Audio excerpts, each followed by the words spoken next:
I am happy to join with you today in what will go down in history as the greatest demonstration for freedom in the history of our nation.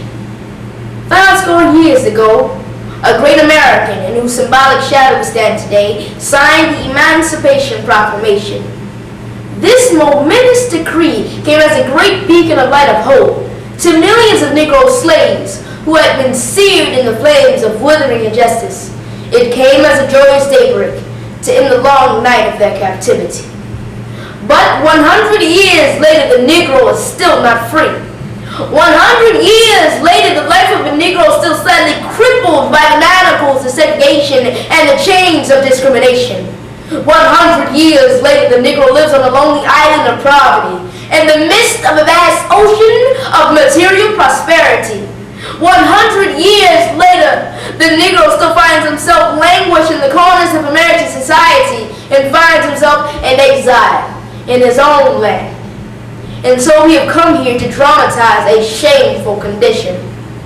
And since we have come to our nation's capital to cash a check, when the architects of our republic wrote the magnificent words of the Constitution and the Declaration of Independence, they were signing a promissory note to which all Americans was to fall heir.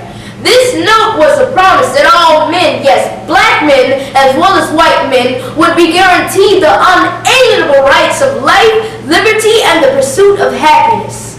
It is obvious today that America has defaulted on this promissory note, and so far as citizens of color are concerned, instead of honoring this sacred obligation, America has given the Negro people a bad check. A check which has come back marked insufficient funds. But we refuse to believe that the Bank of Justice is bankrupt. We refuse to believe that there are insufficient funds in the great vaults of opportunity of this nation. So we have come to cash a check that will give us upon demand the riches of freedom and the security of justice. We have also come to this hollow spot to remind America of the fierce urgency of the now. Now is not the time to engage in the luxury of cooling off or taking the tranquilizing drug of gradualism. Now is the time to make real the promises of democracy for all of God's children. Now is the time to rise from the dark and desolate valleys of segregation onto the sunlit path of racial justice. Now is the time to lift our nation from the quicksands of racial injustice onto the solid rock of brotherhood. Now is the time to make justice a reality for all of God's children. It would be fatal for the nation to overlook the urgency of the moment. This sweltering summer of the Negro's legitimate discontent will not pass until there is an invigorating autumn of freedom and equality. 1963 is not an ending but a beginning, and those who think that the Negro needs to blow off steam will not be content and have a rude awakening if the nation returns to business as usual. And there will be neither rest nor tranquility in America until the Negro is granted his citizenship rights. The whirlwinds of revolt will continue to shake the foundation of this nation until the bright day of justice emerges. But there is something I must say to my people who stand on the warm threshold which leads to the palace of justice. In the process of gaining our rightful place, we must not be guilty of wrongful deeds. Let us not seek to satisfy our thirst for freedom by drinking from the cup of bitterness and hatred.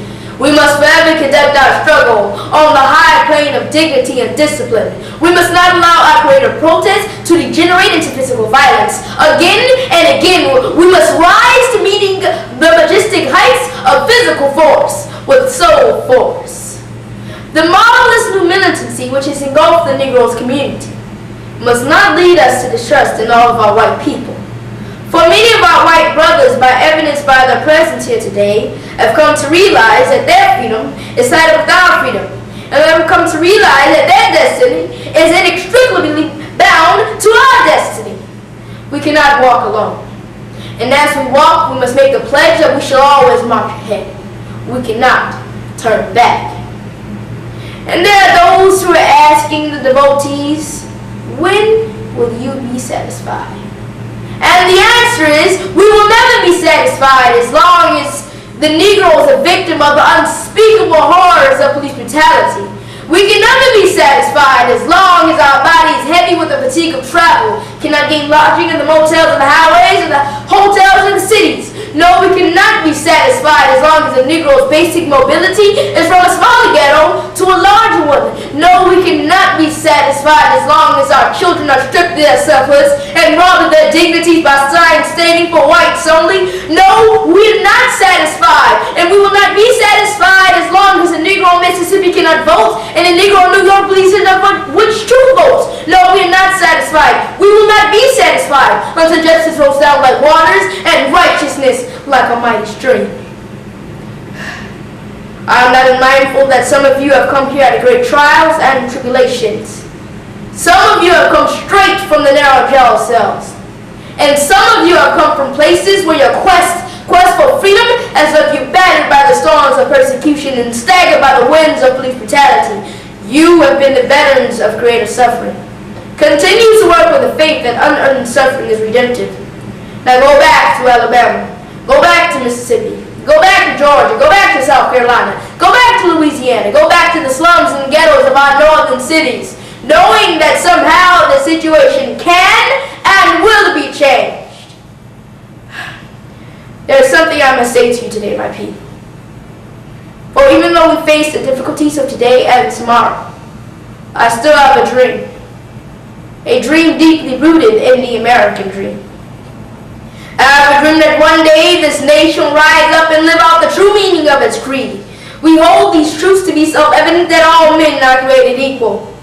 I have a dream that one day down in the rebel hills of Georgia, the sons of former slaves and the sons of former slaves owners will be able to sit down together at the table of brotherhood. I have a dream that one day even the state of Mississippi, a state sweltering with the heat of oppression, sweltering with the heat of injustice, will be transformed into an oasis of freedom and equality. I have a dream that one day my 4 little children will one day live in a nation where they're not judged by the color of their skin but by the content of their character. I have a dream today. I have a dream that one day down in Alabama, with its vicious races, with its governor having his lips dripping with the words of interposition and nullification, right there in Alabama, little black boys and little black girls will be able to join hands with little white girls and little white girls as sisters and brothers. I have a dream today. I have a dream that one day every valley shall be exalted, every hill and mountain shall be made low, all the rough shall be made plain, all the crooked shall be made straight, and the glory of the Lord shall be revealed, and all flesh shall see it together. This is our hope. And this is the faith that I go back to the South with. With this faith, we will be able to hew out of the mountain of despair a stone of hope. With this faith, we will be able to transform the jangling discords of our nation into a beautiful symphony of brotherhood. With this faith, we will be able to work together, to pray together, to struggle together, to go to jail together, to stand up for freedom together, knowing that we will be free one day. And this will be the day. This will be the day when all of God's children can sing with new meaning. My country, 'tis of thee, sweet land of liberty, of thee I sing. Lands where my fathers died, land of the pilgrim pride. From every mountainside, let freedom ring.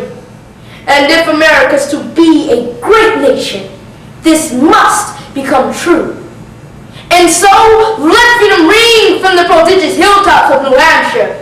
Let freedom ring from the mighty mountains of New York.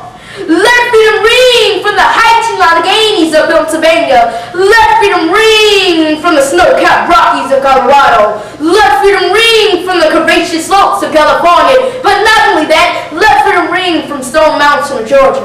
Let freedom ring from the Lookout Mountains of Tennessee. Let freedom ring from every hill and molehill of Mississippi. From every mountainside, let freedom ring.